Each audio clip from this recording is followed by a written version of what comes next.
بسم الله والحمد لله والصلاة والسلام على رسول الله. كل سنة وانتم طيبين وبالعيد بإذن الله متهنيين. احنا دلوقتي هنحضر التسالي بتاعة العيد. التسالي عبارة عن ايه؟ عبارة عن بقى حلبة اللي هي بتنبت دي، لو انتم بتحبوها بتعملوها ترمس سوداني. هي دي التسالي بتاع العيد، احنا هنجهزها مع بعض. فدي صينيه انا حطيت فيها السوداني، وده الفرن انا ولعته، الفرن هيسخن وهنحمص السوداني هنقليه احسن من اللي بتجيبيه من المقلب باذن الله. والترمس انا هبله وانقعه واسلقه معاكم في الفيديو ده. كده انا دخلت السوداني هون على نار وسط عشان ما يتحرقش واضمن ان هو اتحمص كويس. هدخله بقى سيبه ربع ساعه وبعدين اقلبه، بس المهم النار هادي. دلوقتي انا سايبه السوداني بيتحمص في الفرن، ومعايا ده الترمس. الترمس ده انا نقيته كويس، ده ترمس سكري يا جماعه، ده اللي بيتعمل على طول. والبلدي البلدي بتعملها بدري شويه، يعني بيقعد له 5 6 ايام كده عشان بيتغير على طول. ليه؟ لان يبقى فيه مراره. ماشي، دي بنحط على ميه هون وبنسيبه طول الليل. شفت لما بتبل الفول عشان تدمسيه اهو. الترمس فايده ان انت بتنقعيه من بالليل ان بتاخد وياخد وقت قليل على النار. انما انت لو هو جبتيه كده من عند العلاف او من المحلات حطيتيه يسلي بياخد وقت اكتر. شوفوا الحبايه حسن لما بتبلها بتطرى. باذن الله الصبح هنسلقه مع بعض كده يا جماعه. السودان اهو، كل شويه بمد ايدي كده اقلبه كده من تحت لفوق عشان يبقى كلته النار محوطاه. كل 5 دقايق كده بنقلبه، تفضلي كده لحد ما يتحمص معاكي عشان يبقى كلته لون واحد. ده السوداني بتاعنا اهو يا جماعه، انا خدت منه حبايتين هنا عشان نختبرهم اهو. شوفوا الحبايه بقت ذهبي كده، هو ده اللون المظبوط. لو غمقت عن كده منك تتحرق، ولو كانت بيض عن كده يبقى هي ما اتحمصتش كويس. شايفين؟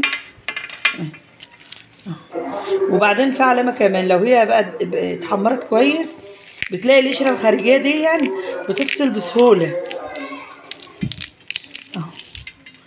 اهو. شايفين لونه ذهبي حلو ازاي اهو. افتح كمان واحده اهو، كلته ذهبي. شوفوا القشره تفصل بسهوله. ليه؟ لانه خد اللون الحلو. اهم حاجه انت بتسخن الفرن كويس وبعدين بتهدي الحراره. السوداني يا جماعه مش عايز لا سواعه ولا نار عاليه اهو. شايفين؟ عايز نار هاديه عشان يتحمص على الهادي، ما يتلسوعش ولا يشعوط ولا حاجه. كده السوداني بتاعنا اتحمص كويس كده. انا فتحت كذا واحده لقيتهم اهو يبقى جميل. هطفي عليه بقى الصبح باذن الله عما الترمس يتنقع. هنسلق الترمس مع بعض. الترمس ده يا جماعه ما بيغيبش. ليه؟ الترمس الحلو بيبقى مش ممرر، فانت بتسلقيه وتحط عليه الملح وتسقعي الميه عليه وخلاص. انما المر بتجيبيه قبلها ب5 6 ايام، على اساس كل شويه على الحوض على الحنفيه بتغيري ليه؟ عشان بيبقى فيه مرار. المراره دي بتنزل مع تغيير الميه. كده يا حبيب قلبي دي تاني يوم الترمس زاد اول وبقى كويس. فاحنا دلوقتي هناخده بقى من الميه دي اهو. دي ميه تانية اهي، دي الميه اللي هسلقه فيه. دلوقتي هنروح على البوتاجاز وهنسيبه ياخد كام غلوه كده، بس اهم حاجه تاخدوا بالك منه عشان ما يتهريش. وبعدين الترمس الحلو ده اما بتسلقيه بتروحي مبرده عليه بميه ساعه وتحطي فيه الملح. ليه؟ لانه ما بياخدش وقت، على طول تاكلي منه مجرد ما يسقع. بس مش زي المر بياخد وقت شويه. هاخده وراه على البوتاجاز.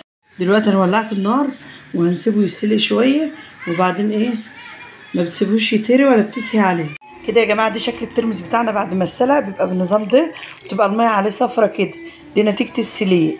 فدلوقتي احنا الميه لسه احنا مطلعه الميه دي بقى. الميه بتاع السليق دي مش عايزينها اهو. الترمس جميل ولا اتهرى ولا حاجه. وبعدين هنقله في ميه ساقعه ويبقى معانا كيس ملح مش اكتر من كده. عايزه احمص بالشطه بتروح مقلبه شويه شطه مع الملح بالليمون. عايزه عليه ليمون ساعه التقديم بقى. هروح واخدينه كده بالشكل ده، نصفي نحطه في الميه الساقعه دي، ميه من الحنفيه عاديه، بس عشان الميه اللي هو فيه سخنه فبنقله في ميه تانية نضيفه. وبعدين بنروح حاطين عليه ملح. عايزه تقلبي ملح عليه من غير ميه ماشي، عايزه تحطي فيه ميه عشان لو انت حطيت الملح وجه زياده شويه، الميه بتشرب ايه، بتمتص الملح شويه، يبقى هادي اهو. احنا ما عندناش هنحط له هو الترمس الحلو كده، ما بيحتاجش الا ملح وخلاص. وتطلعيه من السليق تحط عليه الملح والميه وتاكلي منه على طول، مش زي التاني بيقعد بقى كل شويه كده تغيري عليه، تحطوه على الحوض جنبك كل 5 دقايق وانت داخله المطبخ تروحي مغيره عليه. الملح يا جماعه،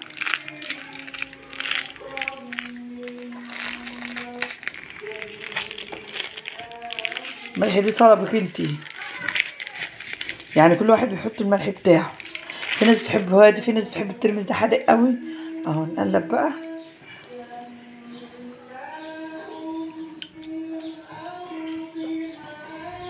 هنقلب بقى بالترمس ده هنا كده. يكون الفيديو بتاعنا انتهى النهارده. كان فيديو خفيف وظريف، كان ايه تجهيز تسلي العيد.